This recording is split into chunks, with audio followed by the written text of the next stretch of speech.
O tema de hoje é a salvação universal. Assistam os 2 vídeos anteriores postados esta semana no canal, que serve de introdução para este estudo e para o que será postado na semana que vem, véspera de Ano Novo. Os links estarão na descrição. Para ser Deus, este ser espiritual tem que ser 100% melhor e perfeito do que o próprio homem, em todos os seus atributos. Deus tem que ter a perfeição absoluta em bondade, em sabedoria e em justiça. Se houver 0,00001% de imperfeição em qualquer dos seus atributos, este ser já deixa de ser Deus, porque haverá sempre alguém mais perfeito do que ele. E a perfeição de um item de Deus, ou seja, do seu caráter, não pode diminuir ou tirar a perfeição dos demais itens, dos demais caracteres, dos demais atributos. Também Deus não pode fazer acepção de pessoas, nem conceder privilégios a quem quer que seja. Portanto, se faz distinção, deixa de ser perfeito em justiça e em bondade. Deus necessariamente precisa ser todo-poderoso, não havendo ninguém igual ou superior a ele. Caso ele não o seja, alguém será mais poderoso que ele, e ele deixará de ser Deus. Vamos agora a algumas comparações entre 2 teologias, a teologia tradicional e a teologia do universalismo, a teologia da salvação universal. Mas antes eu gostaria de dizer que muitos religiosos, teólogos, afirmam que estamos questionando a Deus. E quem somos nós para tal coisa? Correto. Não podemos questionar a Deus. Contudo, podemos e devemos sim questionar as teologias existentes, inclusive a qual eu adoto como minha regra de fé. Haja visto que todos que possuem fé em Deus, através de Yeshua, de Jesus, dizem receber o Espírito Santo. Porém, basta um pouco de análise que percebemos uma grande variação de interpretação teológica. Ora, se o Espírito Santo é o mesmo, deveria haver uma só doutrina. Mas o que a gente observa é que existe uma variação doutrinária. A teologia que eu sigo, eu não chamo ninguém de herege. Eu não chamo ninguém de perdido. Todos estão mais ou menos no caminho. Todos estão aprofundando mais ou menos a teologia verdadeira do eterno. Uns estão mais próximos da verdade, outros não tanto. Então, qual é a verdadeira teologia em meio a um cipoal de teses teológicas? O mais sensato seria extrair de cada uma delas aquilo que é coerente com o caráter de Deus e que explique e responda perguntas da forma mais abrangente possível. Esta é a linha da qual eu sigo. Cabe a cada um decidir qual destas linhas apresentadas é mais coerente para você. Se o que for falado neste estudo não sirva, jogue fora. Mas, se pelo menos te levar a pensar a respeito, já valeu a pena todo o meu esforço em preparar este estudo.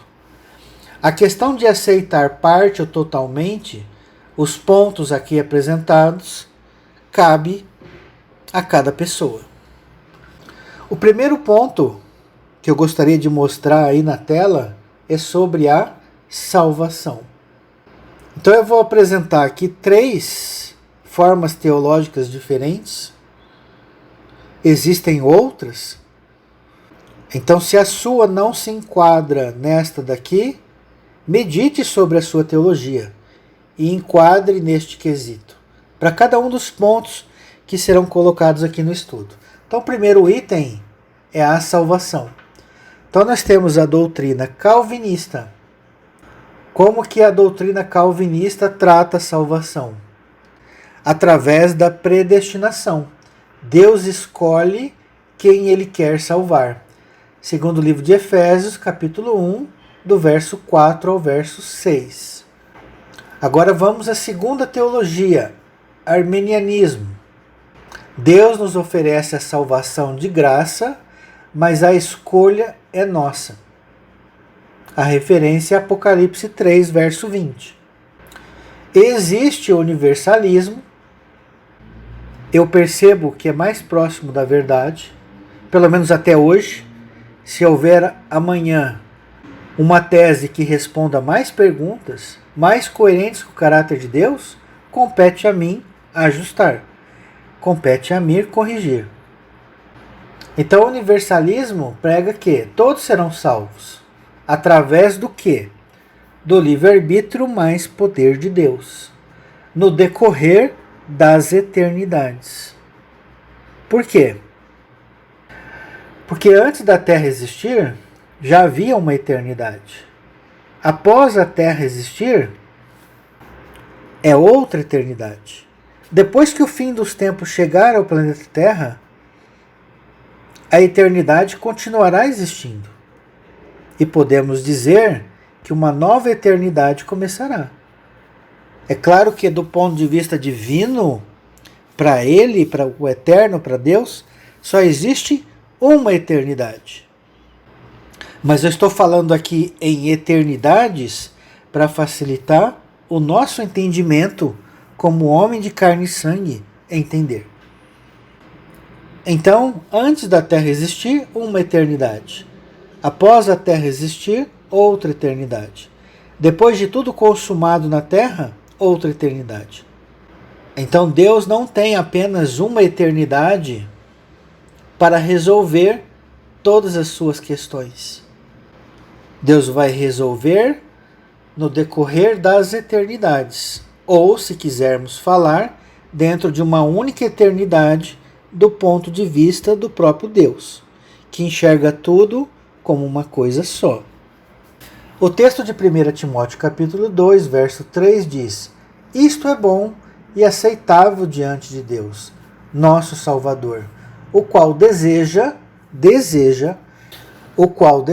que todos os homens sejam salvos e cheguem ao pleno conhecimento da verdade.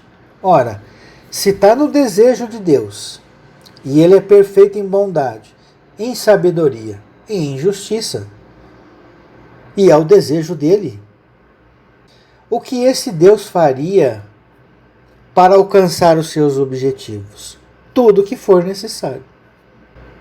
Tudo o que for possível. Lembrando-se, há algo impossível para Deus? Não há. Deus é todo-poderoso. Então, se ele deseja que todos sejam salvos, ele vai conseguir. Se é desejo de Deus que todos cheguem ao pleno conhecimento da verdade teológica, ele vai conseguir. Porque Deus é Deus. Existe um conceito que é preciso que a gente entenda, chamado despertamento espiritual. Um conceito importante. Se nós observarmos a natureza, vamos aprender muitas coisas e vale para a nossa vida espiritual. A semente. A semente, se você guardar ela dentro de uma gaveta, ela pode ficar anos, séculos, milênios lá dentro. E não vai acontecer nada com ela. Mas se você pegar a semente, que está guardada há séculos, há milênios, e colocar numa boa terra, e tiver condições climáticas favoráveis, como sol, chuva, essa semente que está há tanto tempo inativa, ela vai germinar e vai produzir tudo que essa semente está projetada para fazer. Então, uma semente de uma laranja vai virar um pé de laranja. Uma semente de limão uma semente de limão vai virar um limoeiro. Dentro do DNA da semente está toda a árvore. Esse é outro ponto importante. Mas observe um fato interessante. Há diferenças entre sementes de laranja de outras sementes de laranja. Vamos pegar um outro exemplo aqui. Vamos pegar 5 sementes de feijão. O princípio é o mesmo. Vamos plantar na mesma terra, no mesmo lugar, recebendo a mesma luz solar e recebendo a mesma quantidade de água. E a gente vai observar uma coisa bem interessante, que a natureza nos ensina e que vale também para a nossa vida espiritual. Cada semente desenvolve numa velocidade. Existem sementes que demoram para germinar. Outras germinam rápido e começam a subir o caule de forma bem rápida. Aí o que acontece? Essa que subiu bem rápida dá uma estagnada. A outra que estava demorando para germinar, germina. O caule sai e as folhas saem. E aí vem as outras com as suas folhas e o seu caule. E aí a gente observa mais coisas interessantes. Nem sempre a que sobe primeiro dá fruto primeiro. Então isto a gente observa que depende da natureza explicar essas coisas. Por que essa diferença? E entre nós? Será que não há diferença? Será que nós não somos sementes do eterno? Sementes no sentido da palavra zera em hebraico. Zera é semente. Mas zera também é descendente. Zera também é espermatozoide, é a semente do homem. Então os filhos de Deus também são sementes. Os filhos de Deus são sementes. E como tal, estão plantados na mesma terra. Curiosamente, o planeta chama Terra. E estão vivendo em diferentes condições e alguns nas mesmas condições climáticas. E a Torá diz o quê? No livro de Salmo, capítulo 1. Bem-aventurado aquele que medita de dia e de noite na lei do Senhor. É como uma árvore plantada junto a um ribeiro de águas e que no devido tempo dará o seu fruto. E o Evangelho de Jesus nos traz um ensino curioso. Jesus fala assim: ninguém vem a mim se pelo Pai não for concedido. Peraí, então não depende da semente? Claro que não. Lembra da semente guardada dentro da gaveta? Lembra da semente que você enterra e ela às vezes demora para germinar? Então não depende da semente. Depende de quem? Da natureza. No nosso caso, depende de quem? De Deus. Deus é que nos amadurece. Deus é que nos desperta para compreender a essência da vida. Deus é que nos desperta para compreendermos as Escrituras. Deus é que nos desperta para que nós vivenciamos como verdadeiros filhos de Deus. Aí estamos aptos a receber a mensagem do Messias enviado pelo Eterno. Mas existe a nossa parte. Nós temos que colocar a nossa semente numa boa terra. Nós temos que regar. Nós temos que cuidar. O resto vem da natureza. Então eu diria que o amadurecimento está dividido em duas partes. A nossa parte e a parte de Deus. Claro, a parte principal é a de Deus. Só Ele pode nos fazer amadurecer, germinar. Mas existe a nossa parte. Através das experiências que nós passamos num corpo de carne e sangue. O aproveitarmos as experiências. E não jogarmos fora as oportunidades. Quanto mais nós aprendemos, mais a nossa semente está em boa terra, preparada para germinar. Muitos pensam que a semente sozinha vai conseguir dar frutos, vai conseguir despertar. Isso não é verdade. A natureza não é assim. E as leis que o Eterno criou comprovam isso. Portanto, façamos a nossa parte. Aproveitemos o máximo a oportunidade que o Pai nos concedeu de estarmos aqui, para que Ele nos desperte cada vez mais. Esse despertar tem um início, mas esse despertar é um processo. A semente desperta, mas depois a semente se desenvolve. Quem dá o crescimento é Deus. Não foi isso o exemplo que Paulo disse? Quem é Apolo, quem é Paulo? Um planta e outro rega, mas quem dá o crescimento é o Eterno, é Deus. Então a salvação não depende só da ovelha. A salvação não depende só da predestinação de Deus, mas a salvação depende da semente e também da predestinação de Deus. Ao despertar, os filhos que estão prontos para realizar as boas obras que Deus preparou desde o princípio.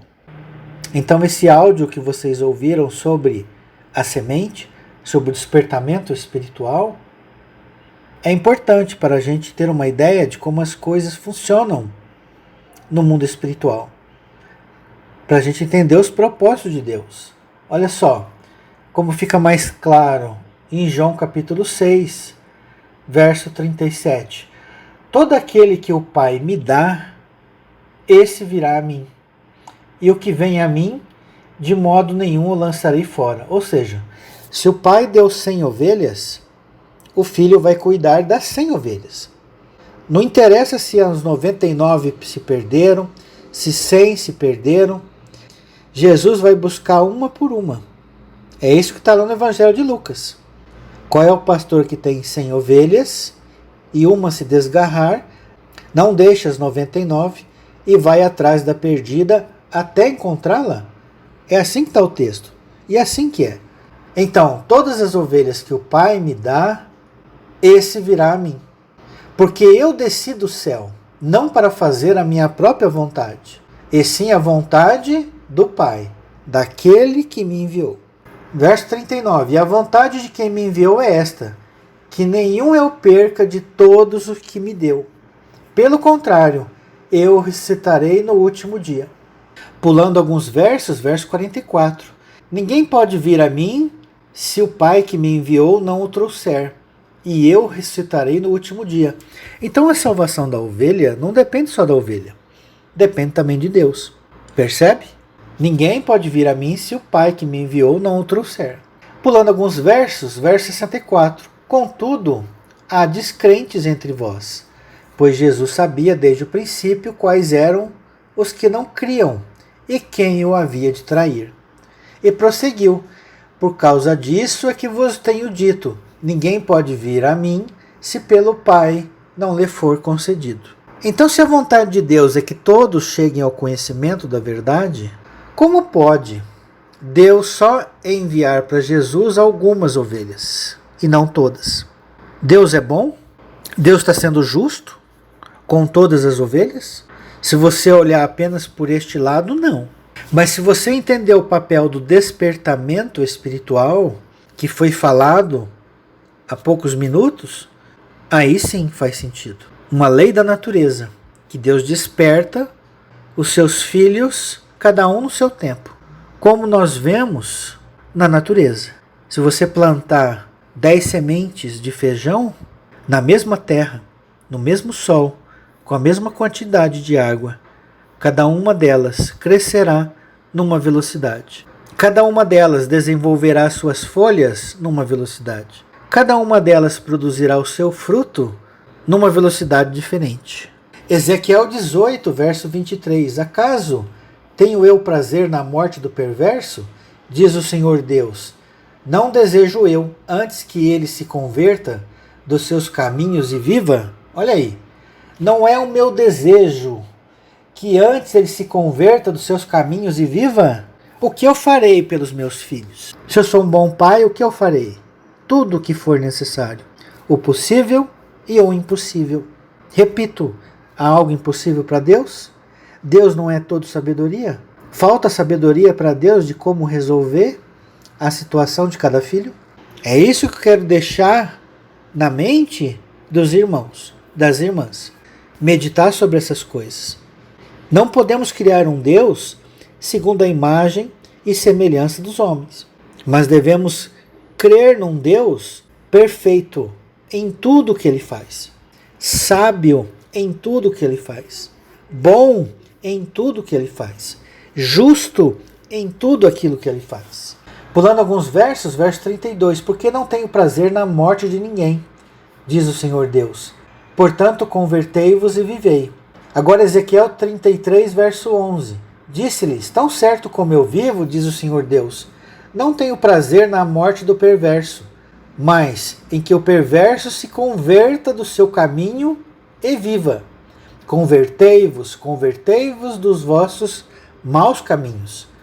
Pois, por que a vez de morrer, ó casa de Israel? Está vendo qual é o desejo de Deus? O nosso Deus é todo-poderoso ou não? O nosso Deus é justo ou não? O nosso Deus é sábio ou não? Para salvar todos os seus filhos.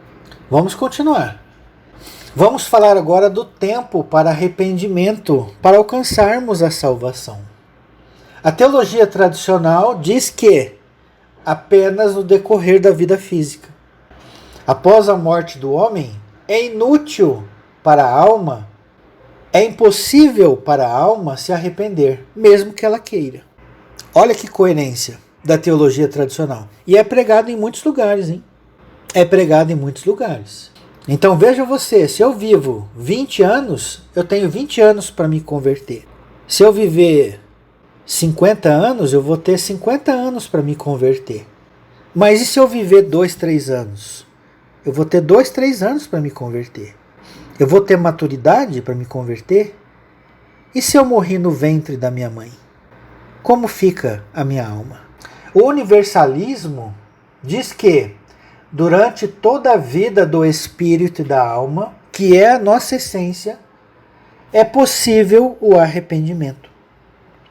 Nós não estamos mais limitados à vida física. A vida física é apenas uma experiência pelo qual passa a alma, pelo qual passa o espírito, a nossa essência. Por isso é que eu coloquei, antes deste estudo, 2 estudos preliminares. Falando o que nós somos e a parábola do vaso no poço. Para que este conceito fique bem solidificado quando chegarmos aqui na discussão desses pontos. Nós somos deuses, nós somos Elohim, nós somos filhos de Deus. Filho de peixe, peixinho é. Filho de Elohim, Elohim é. Filho de Deus, Deus é. Nós somos deuses. Salmo 82, verso 6. Então, para um filho de Deus, ele morre no sentido existencial. O pai vai matar o seu filho no sentido existencial? Não. Mas não existe morte na Bíblia? Existe.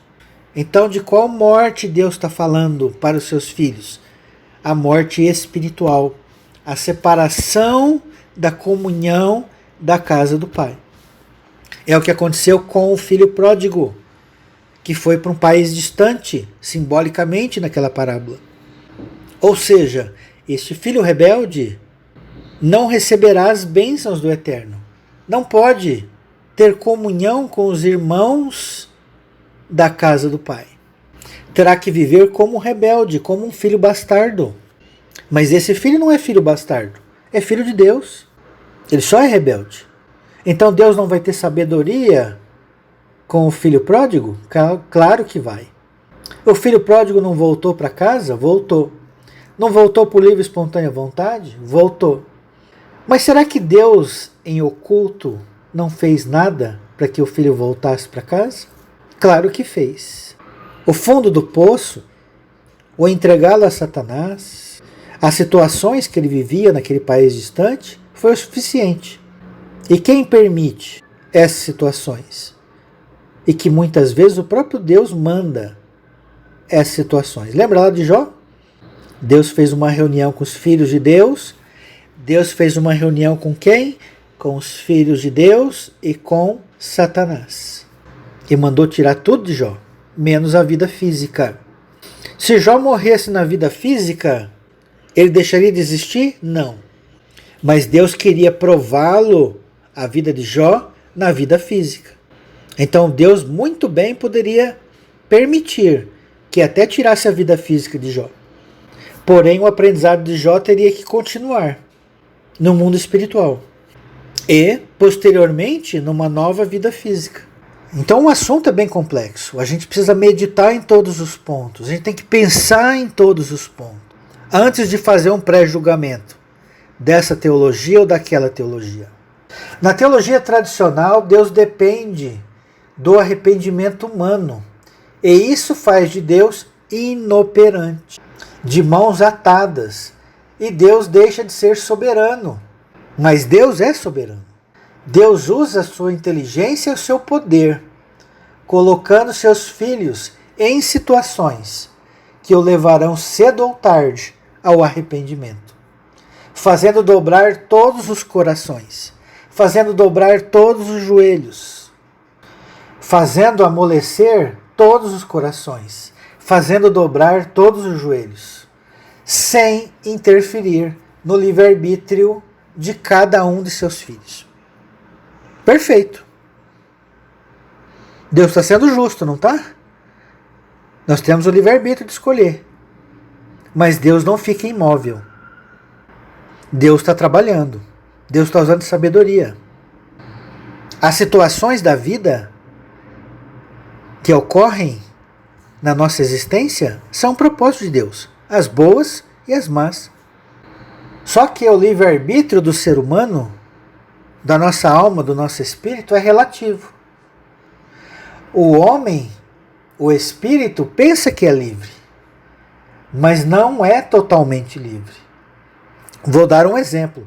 É como colocar uma criança num cercadinho, onde a criança usa do seu livre-arbítrio dentro daquele espaço delimitado pelo Eterno, mas não consegue extrapolar estes limites impostos pelo Criador. Percebe? Por quê? Imagina uma criança. Se você deixa ela andar por onde ela quer, ela vai lá para o meio da rua e pode ser atropelada. Isso falando da vida física. Mas e para um filho espiritual? Se Deus nos deixar crescer do jeito que a gente quer, a gente vai se perder. Então a liberdade é vigiada. O livre-arbítrio é com limites. Se você quiser ir pelo caminho do mal, saiba que tem um limite. Deus não vai te matar como existência, mas vai te colocar limites, para que você não consiga ir além. Isaías 59, verso 1. Eis que a mão do Senhor não está encolhida, para que não possa salvar, nem surdo o seu ouvido, para não poder ouvir. Mas as vossas iniquidades fazem separação entre vós e o vosso Deus, e os vossos pecados encobrem o seu rosto de vós, para que vós não ouça. Então a mão de Deus jamais se encolhe. Jamais se encolhe. Ela está estendida. É aquilo que eu digo. Deus não é onipresente? É onipresente. Deus não está em todos os lugares? Está em todos os lugares. Deus não está dentro do coração do ímpio? Tá. Mas como Deus pode habitar dentro de uma pessoa ímpia, profana? Ó, então Deus não é onipresente. Ou Deus é onipresente ou Deus não é. O que acontece? Deus está dentro do ímpio, sim. Mas o ímpio não consegue enxergar Deus. Isso não é comunhão, isto é não ter comunhão com o eterno. Isto que aconteceu com o filho pródigo. A morte espiritual. Isso é morte espiritual. É você ter a vida dentro de você e você viver como morto. Mas o que diz aí no verso 1, a mão de Deus não está encolhida. Mas o que diz aí o verso 2? As vossas iniquidades fazem separação entre vós e o vosso Deus. Olha aí. E os vossos pecados encobrem o seu rosto de vós, para que vós não ouça. Deus está falando com você. Deus está aparecendo para você, mas você não vê. Você não ouve. Eu não vejo. Eu não ouço. Se eu tiver iniquidade em mim, se eu tiver pecados em mim, mesmo Deus habitando dentro de mim. Porque Deus é onipresente. Também na teologia tradicional, a salvação tem prazo de validade, como se fosse um produto de supermercado. Ou seja, somente durante a vida física. A alma, depois da morte, ou seja, quer aqueles que ficam dormindo até o juízo final, quer aqueles que já são enviados a regiões espirituais, como o abismo, no caso do rico, na parábola do rico e do Lázaro, não serão salvas, mesmo que se arrependam. Isso é o que prega a teologia tradicional. Pesquise aí na sua denominação. Isso faz jus ao caráter de Deus? Isso faz jus à bondade, sabedoria e justiça de Deus? Precisamos questionar isso. Não estamos questionando Deus, estamos? Não. Nós estamos questionando a interpretação que os homens deram. Eu preciso saber porque eu creio. Eu não devo crer pela cabeça dos outros, pelo que as pessoas disseram que é certo ou que é errado. Então, não creia no que eu estou dizendo.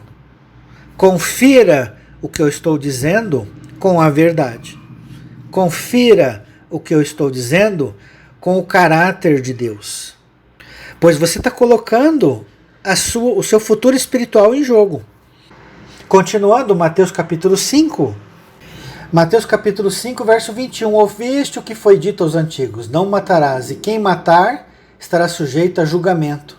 Eu, porém, vos digo que todo aquele que sem motivo se irar contra seu irmão estará sujeito a julgamento. E quem proferir um insulto a seu irmão estará sujeito a julgamento do tribunal. E quem lhe chamar tolo estará sujeito ao inferno de fogo. Essa palavra aqui, inferno de fogo, é Geena no original grego. Daqui a pouco eu vou mostrar o slide para vocês. Mas vou continuar o raciocínio. Verso 23. Se, pois, ao trazeres ao altar a tua oferta, ali te lembrares de que teu irmão tem alguma coisa contra ti, deixa perante o altar a tua oferta, vai primeiro reconciliar-te com teu irmão, e então, voltando, faze a tua oferta. Entre em acordo sem demora com o teu adversário, enquanto estás com ele a caminho. Aonde que é esse tempo? Entrar em acordo. Muitos vão dizer que é na vida física. Sim, é verdade. Mas não é só na vida física, mas também na vida espiritual. A morte não termina com os relacionamentos. A morte não termina com os desejos da nossa alma, do nosso espírito. A morte não termina com os nossos sentimentos. A morte não termina com os nossos conhecimentos adquiridos, com os nossos relacionamentos. Então, enquanto eu estou no caminho, eu devo me reconciliar com o meu adversário. De preferência, na vida física. Claro, quanto mais cedo, melhor, já que eu estou do lado de cada vida. Entre em acordo sem demora com o teu adversário enquanto estás com ele a caminho, para que o adversário não te entregue ao juiz ou oficial de justiça, e sejas recolhido à prisão. Prisão espiritual. Não é prisão literal aqui. É o inferno de fogo que foi citado lá no verso 22. E o que disse Jesus no verso 26, e que poucos prestam atenção. Em verdade te digo que não sairás dali enquanto não pagares o último centavo. Não vai sair da prisão, não vai sair do inferno de fogo, enquanto, condição, não pagar o último centavo. O que é o último centavo? Arrependimento, reconciliação. O inferno de fogo é aonde? É na terra ou é no céu? Então o sair de lá, da onde que é? É da terra ou do céu? É do céu. Aonde que é o Gêena? Vão dizer que é no Vale de Guerrinom, lá em Israel. Sim, simbolicamente é lá. Literalmente, primeiro foi lá. Mas 2000 anos depois, se eu brigar com meu irmão, Deus vai me enviar para Israel, lá no Vale de Guerrinom? Ou vai me enviar para o abismo? Para o inferno de fogo, para o Gêena espiritual? É claro que é para o Gêena espiritual. Olha aí o slide, Mateus 5, 22. Em vermelho a palavra Gêena. Em verde a palavra Enocos, sujeito, réu. Em roxo a palavra pur, fogo. E temos em marrom a palavra moro, louco, idiota, insensato, nécio. Então essa região aqui é espiritual. Gêena. No Gêena de fogo, no inferno de fogo. Mateus 18 é o mesmo ensino de Mateus 5, verso 21. Então Pedro, aproximando-se, lhe perguntou: Senhor, até quantas vezes meu irmão pecará contra ti que eu lhe perdoe? Até 7 vezes? Respondeu-lhe Jesus: Não te digo que até 7 vezes, mas até 70 vezes 7. Verso 23, preste atenção. Olhos atentos, verso 23. Por isso o reino dos céus é semelhante a um rei. Olha aí a comparação. Jesus vai contar uma parábola para o reino de Deus.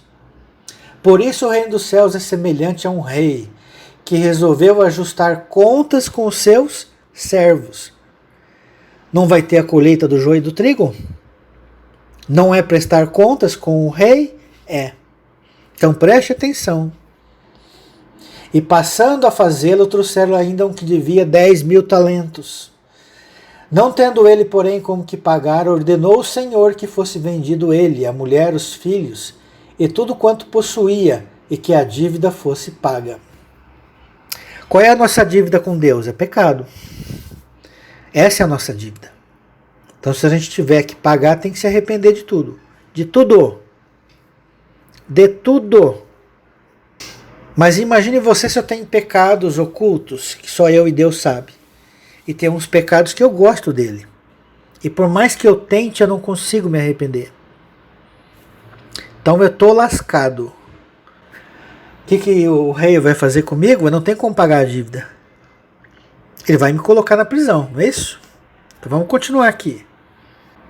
Então, e passando a fazê-lo, trouxeram um que lhe devia 10.000 talentos. Não tendo ele, porém, como que pagar, ordenou o Senhor que fosse vendido ele, a mulher, os filhos, e tudo quanto possuía, e que a dívida fosse paga. Jesus está contando uma história literal aqui em forma de parábola. Mas coloque isso no plano espiritual. Observe isso de forma espiritual. Então o servo, prostrando-se reverente, rogou: Sê paciente comigo e tudo te pagarei. E o senhor daquele servo, compadecendo-se, mandou-o embora e perdoou-lhe a dívida. Isso é a graça de Deus. Isso aí é a misericórdia de Deus. Eu reconheci que não tenho como pagar, mas eu disse que eu pagaria. Então Deus, por ser bom, tem misericórdia e faz isso conosco. Mais de uma vez. Mas aí o que acontece? Vamos continuar com a história. Saindo, porém, aquele servo, verso 28, encontrou um dos seus conservos, com que ele devia 100 denários, e agarrando-o sufocava, dizendo: Paga o que me deres. Lembra lá de Mateus 5? entra em acordo com o teu adversário enquanto está no caminho com ele? Pois é. E aí? Foi o que aconteceu com esse homem. Verso 29. Então o seu conservo, caindo-se aos pés, lhe implorava: sê paciente comigo e te pagarei. Aí, mesma conversa que eu tive com Deus. Mesma conversa que o primeiro devedor teve com Deus. Verso 30. Ele, entretanto, não quis. Antes, indo-se, lançou na prisão, até que saudasse a dívida. Vendo seus companheiros com que se havia passado, entristeceram-se muito e foram relatar ao seu senhor tudo o que acontecera. Então o seu senhor, chamando-lhe, disse: servo malvado, perdoei-te aquela dívida toda porque me suplicaste.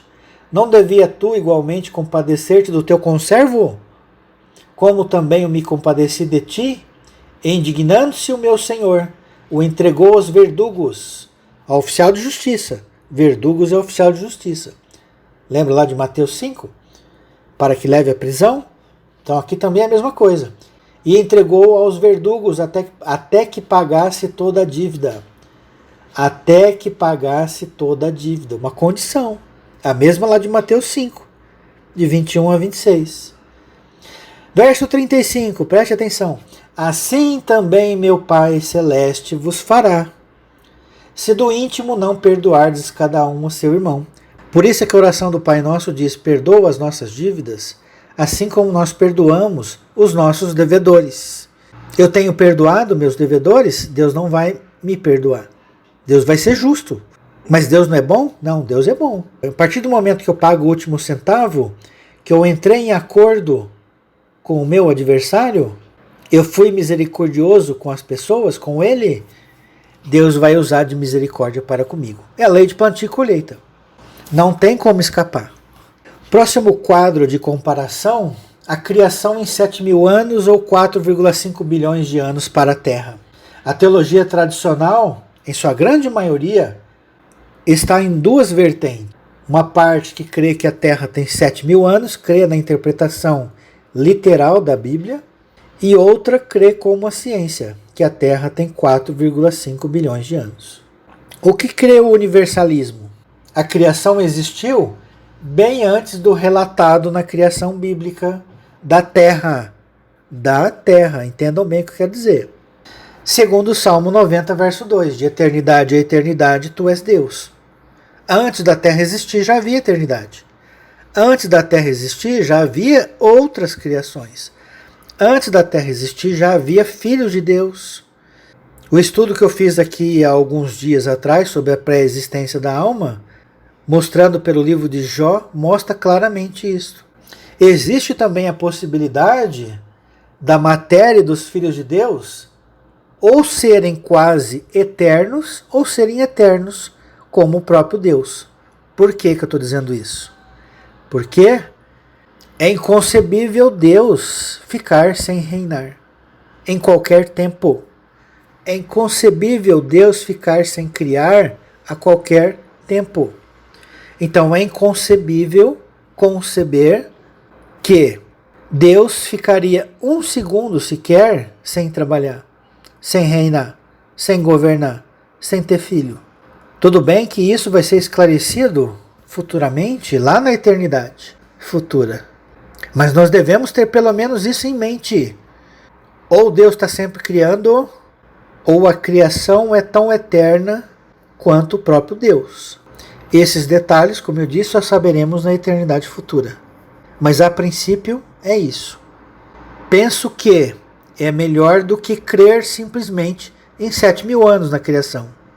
Penso que é melhor do que crer em 4,5 bilhões de anos para a Terra. Deus não é o único. A Terra não é o único mundo habitado.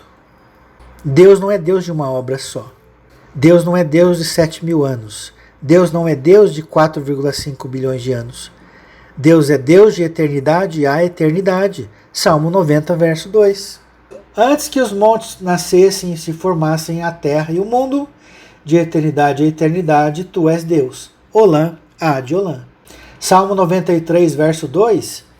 Desde a antiguidade está firme o teu trono, tu és desde a eternidade.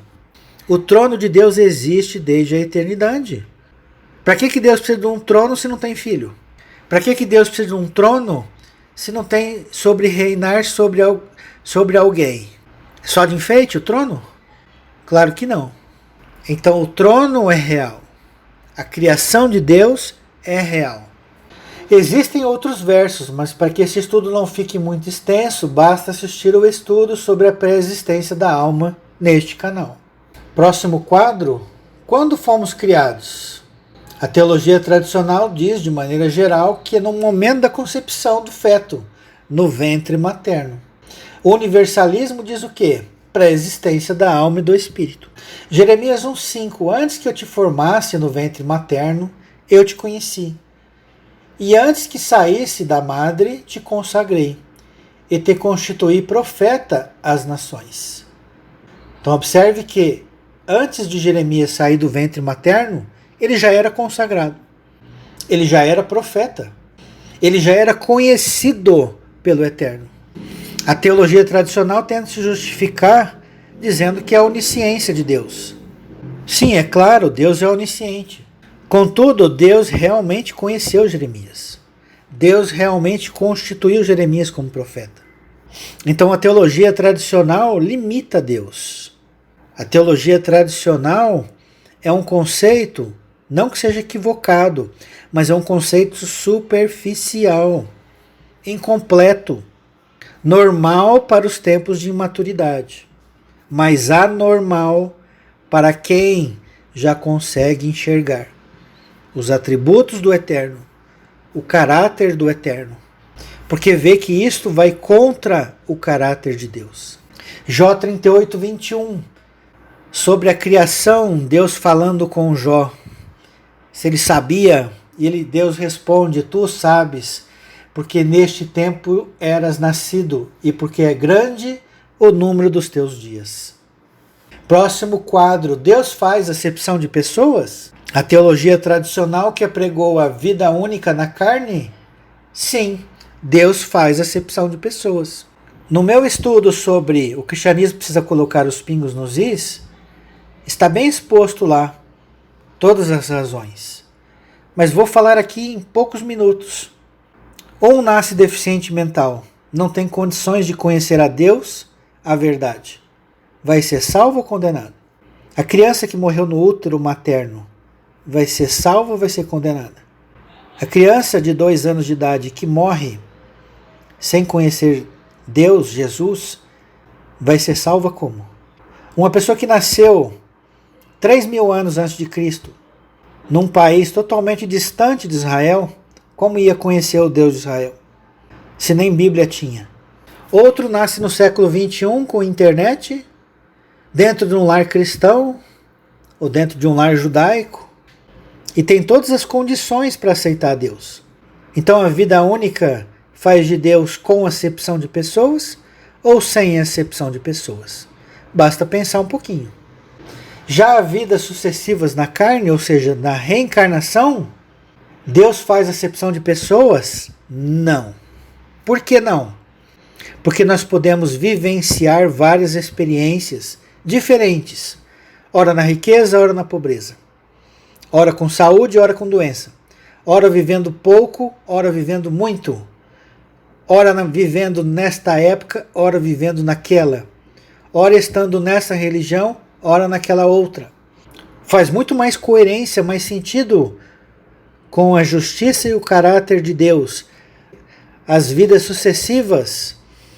Deuteronômio 10:17. Pois o Senhor vosso Deus é o Deus dos deuses, e o Senhor dos senhores, o Deus grande, poderoso e temível, que não faz acepção de pessoas, nem aceita suborno. Atos 10, verso 34.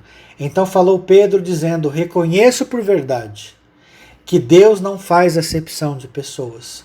Pelo contrário, em qualquer nação, preste atenção, aquele que o teme e o faz o que é justo, lhe é aceitável. Deus não faz acepção de pessoas. Trata todos igualmente. Então, como pode, numa vida única, Deus tratar todos igualmente? dar as mesmas oportunidades. É impossível. É impossível. Então não adianta a teologia tradicional vir com muitos argumentos. Se não consegue responder esse, é em vão. É em vão. Está tentando consertar com remendo. 1 Pedro, capítulo 1, verso 17. Ora, se invocais como Pai aquele que, sem acepção de pessoas, julga segundo as obras de cada um, portai-vos com temor durante o tempo da vossa peregrinação. Então Deus vai julgar segundo as obras de cada um. Mas lembre-se, se alguém morreu dentro do ventre materno, quais são as obras da criança? Se alguém morreu com 2 anos de idade, quais são as obras dessa criança? Se alguém nasceu deficiente mental, como que Deus vai julgar as obras de alguém que não tem consciência de si mesmo? Olha o pepino. Olha a situação. Então Deus vai julgar alguém por uma vida única? Preste atenção. Se Deus for salvar o deficiente mental e a criança no ventre materno, eu poderia perguntar: eu estou com 55 anos de idade. Por que Deus não me matou no ventre materno? Por que Deus não me gerou no ventre de minha mãe como deficiente mental? Eu poderia ser salvo, sem esforço algum. Por que eu, em 55 anos, tenho que procurar me santificar dia após dia? Tenho que me arrepender. Enquanto o meu irmão, que morreu no ventre materno, já está salvo. Sem esforço algum. Essa teologia, essa explicação é justa? Claro que não é. Será que Deus faz isso? Claro que não.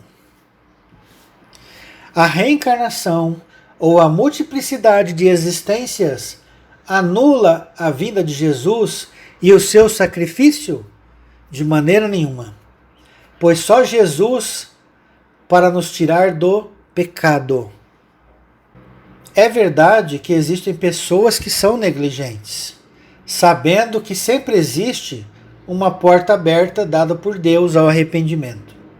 Mas mal sabem elas que perderão um enorme tempo, sem contar o tempo de sofrimento que viverão, por se rebelarem contra a vontade soberana do Criador. Mas por outro lado, também tem muitas pessoas que só estão na igreja e dizem aceitar Jesus apenas por medo do inferno, ou da morte eterna, o aniquilacionismo, e não porque se arrependeram sinceramente. Eu não vou aqui acusar fulano, ciclano. Isso somente Deus o sabe. Isso somente a própria pessoa o sabe. Mas que existem pessoas dentro de uma enorme congregação neste tipo de situação, com toda certeza. Assim como também existem os sinceros. Então não é porque a reencarnação existe ou não existe que vai anular a obra de Jesus. Então não é porque existe ou não existe o inferno que não tem pessoas sinceras se arrependendo. Então de ambos os lados existem pessoas negligentes. Isso é fato. Próximo quadro, vamos mostrar os atributos de Deus: bondade, sabedoria e justiça. O inferno eterno transforma Deus em bom 100%? Não. Por que não? Porque cada um tem um grau de pecado. Tem pessoas que mataram poucas pessoas. Tem pessoas que mataram muitas pessoas. Tem pessoas que, além de matar, roubaram. Tem pessoas que, além de matar e roubar, mentiram. Tem pessoas que, além de matar, roubar e mentir, adulterou. A pena é a mesma para todos? Deus seria bom? Deus daria o castigo condizente à obra de cada um? Não. O inferno eterno faz de Deus sábio? Não. Porque é aquele pai que tem sabedoria, mas não sabe como usar. Ou pelo menos não usou. e se deixou de usar a sabedoria, Deus não é bom. Mais um motivo porque Deus não é 100% bom com o inferno eterno. Mais um motivo para Deus não ter 100% de sabedoria no inferno eterno. E a justiça? Também Deus não faz 100% de justiça com o inferno eterno. Porque os pecados de cada um são diferentes. Eu vou mandar para o inferno eterno uma pessoa que só mentiu? E colocar na mesma situação quem matou 1 milhão de pessoas, roubou, adulterou ao mesmo tempo? Qual o juiz terreno que daria igualdade de pena a um marginal? Nenhum. Só se fosse um juiz carrasco. Só se fosse um juiz mau. Só se fosse um juiz irracional. O aniquilacionismo eterno transforma Deus 100% bom? Não. Por quê? Olha só. A pessoa morre e está dormindo debaixo da terra. Aí no dia da ressurreição, Deus vai despertá-la só para matar de novo. Só por este ato, Deus é bom?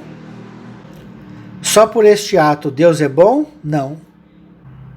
Matar um filho resolve o problema? Não.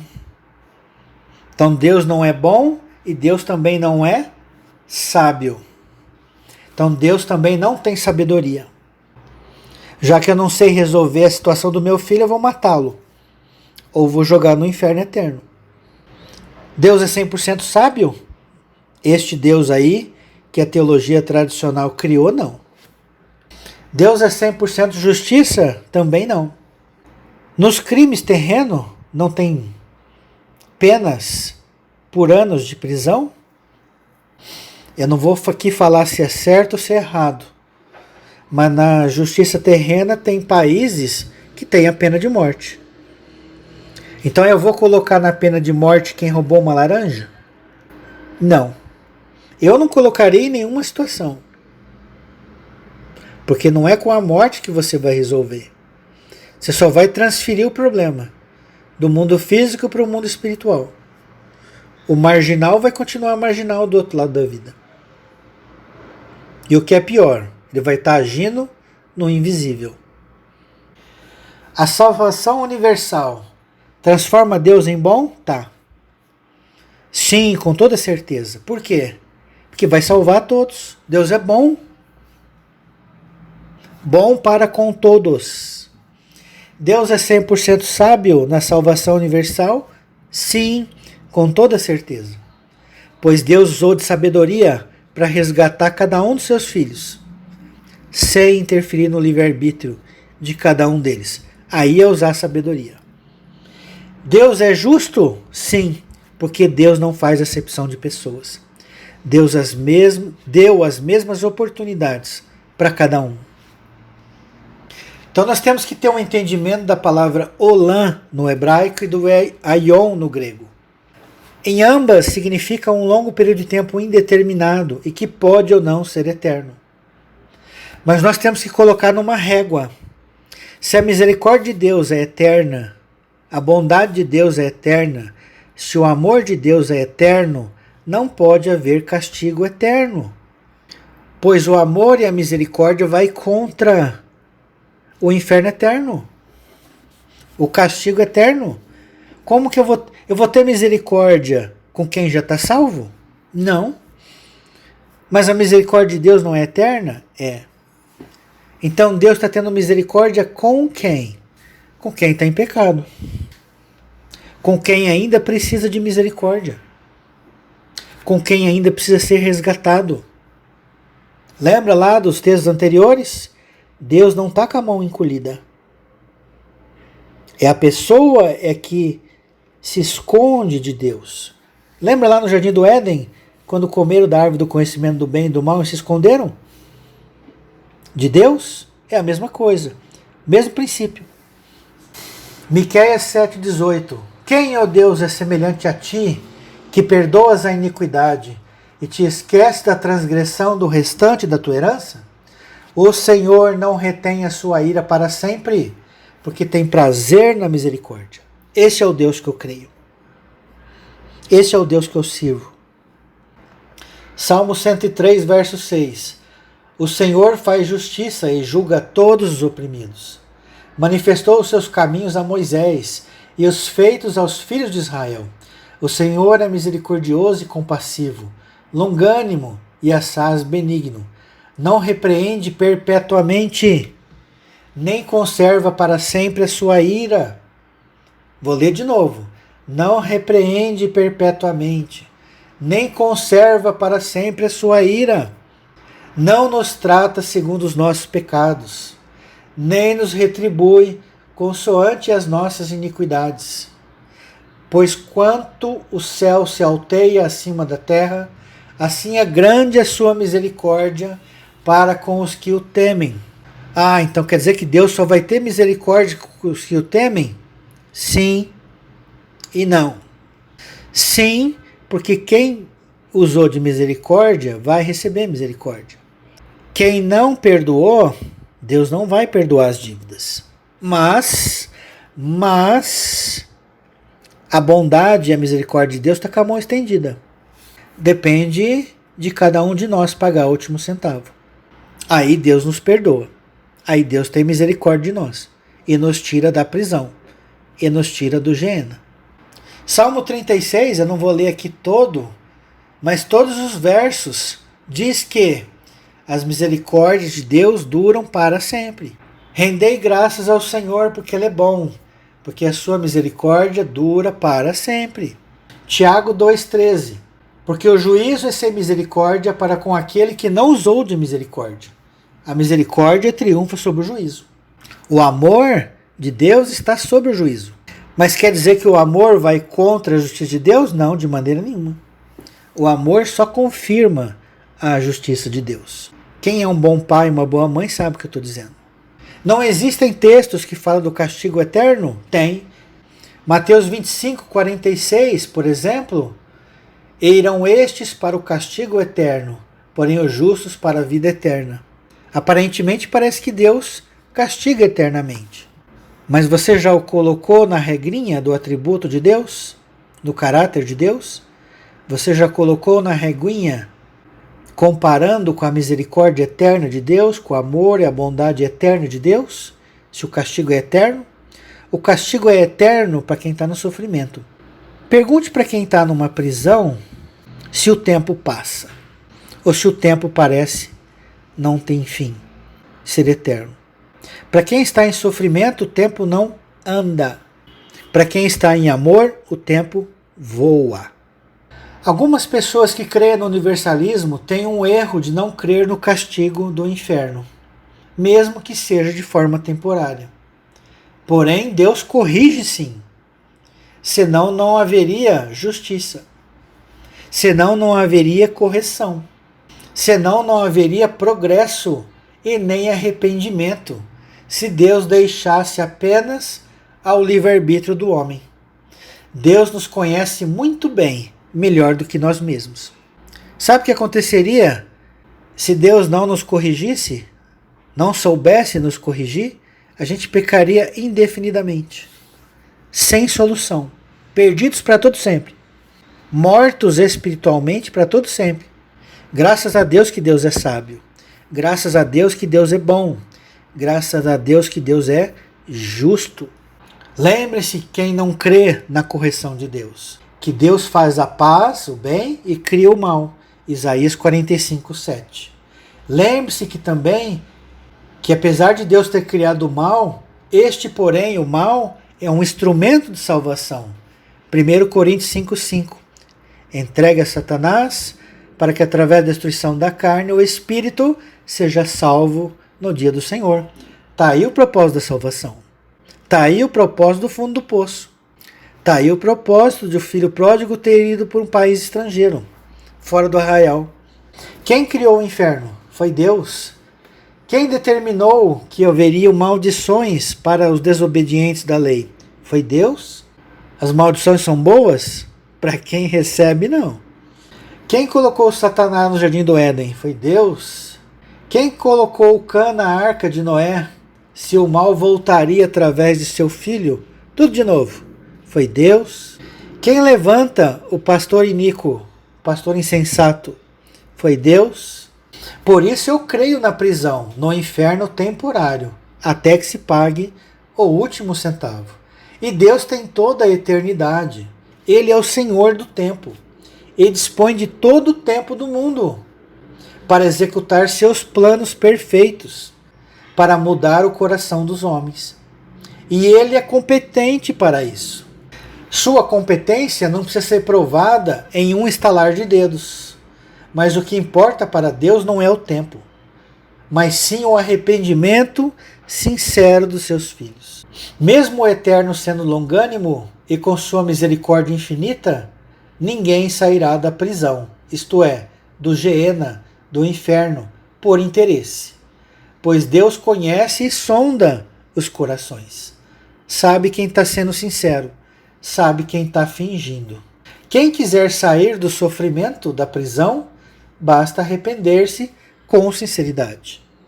Aos de coração duro, os rebeldes, imagine você ficar preso por anos, por séculos, por milênios, ou até por um olã, quem sabe, uma eternidade. Terá tempo de sobra para refletir sobre os nossos maus atos, até que imploremos por liberdade e nos arrependamos ao único que pode nos libertar da prisão. Esta é a minha forma de crer. Deus vai salvar a todos, não de uma só vez. Pois Jesus disse aos fariseus, lembra?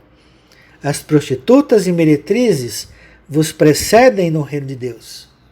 Há últimos que são primeiros, há primeiros que são últimos. Agora você entende este texto. Agora você entende essas palavras de Jesus. O último da fila não entra? Claro que entra. Mas não ao mesmo tempo do primeiro da fila. Um bom pai faz sempre o possível e o impossível, repetindo, pelos seus filhos, sejam eles bons ou maus. Agora imagine o pai dos pais, o nosso Pai eterno, nosso Pai celestial. O que ele não faria? Lembre-se que o Eterno é perfeito em sabedoria, nos conhece muito bem, sabe como nos corrigir. Se nós temos um técnico de televisão e ele não sabe consertar determinada TV, ele não é um bom técnico. Mas parafraseando, se o nosso Pai Eterno não souber corrigir um de seus filhos, ele não é um bom pai. Ele não é sábio o suficiente para salvar aquele filho rebelde. Então vamos pensar na teologia que nós abraçamos. Repito, quando nós vamos contra uma teologia, nós não estamos contra Deus. Nós estamos contra o sistema de ideias que o próprio homem criou. Se você que está me ouvindo agora tiver uma ideia melhor, se você tiver uma teologia melhor do que essa, compartilhe na internet. Os que forem sábios vão mudar. Compreende? Os que não forem orgulhosos de reter a teologia antiga, ultrapassada, imperfeita, vão mudar. Quem é pai ou mãe sabe do que eu estou falando agora. Um bom pai, uma boa mãe, ama seus filhos incondicionalmente. Claro, quando necessário, castiga, corrige, admoesta, mas dentro dos limites, dentro da justiça. Mas, contudo, porém, entretanto, Deus nunca os mata, no sentido existencial. Deus nos ama e não obriga ninguém a amá-lo ou obedecê-lo. Aí sim Deus respeita o livre-arbítrio. Mas lembra que o nosso livre-arbítrio está dentro de um cercadinho? Então, dentro do cercadinho, Deus nos coloca em situações, em fundo de poços, para que a gente olhe para cima, para o céu, para sair do sofrimento, para sair do fundo do poço. Estamos chegando ao final deste estudo e te pergunto, valeu a pena esses minutos que se passaram aqui? Desculpa pelo estudo longo, mas era necessário. Faça uma análise profunda e veja qual dessas teologias engrandece mais ao Eterno. Qual delas vai contra ou não o caráter de Deus? A vida única ou a reencarnação? Qual a melhor teologia? A que destina as almas para o inferno eterno, para a morte eterna, aniquilacionismo, ou a salvação universal? Qual é a melhor teologia? Qual é aquela teologia que é coerente com o caráter de Deus? Aquela que Satanás arrebanha 2/3 para o inferno ou morte eterna dos seus discípulos? E apenas o remanescente que será salvo? Ou a teologia que Deus, através da sua inteligência, do seu poder, do seu amor, da sua misericórdia, vai salvar todos os filhos no decorrer de toda a eternidade? Espero que os irmãos tenham gostado de mais este estudo. E não perca o estudo da semana que vem, que será a continuação desta série. Um abraço a todos e shalom, shalom.